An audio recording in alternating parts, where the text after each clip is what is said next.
Ho visto che hai chiarito qualcosa con l'arbitro. No, secondo me era dubbio il rigore per loro e era dubbio anche per noi. Io ho detto che lo voglio rivedere, non siamo il VAR. Se lo dai di qua lo dai anche di là, secondo me, se il metro è uguale. Non voglio attaccarmi a queste cose. Oggi abbiamo fatto un primo tempo pessimo. Sì. E su cui c'è da riflettere, e il secondo tempo invece siamo un po' sistemati, tutto sommato avevamo meritato il pareggio e poi questo episodio qua ci ha condannato. Però L'inserimento di Mata ha dato un po' forza, no? ma in certe situazioni è un giocatore che diventa importante in quel ruolo lì.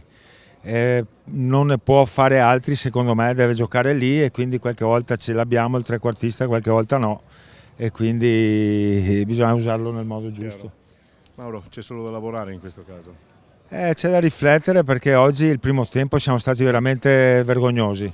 Sì, vergognosi, forse è una parola un po' troppo. No, io mi sono vergognato, quindi, sì, non c'era niente effettivamente. e quindi dobbiamo lavorare, quello sicuro. Bocca al lupo. Ciao. Ciao.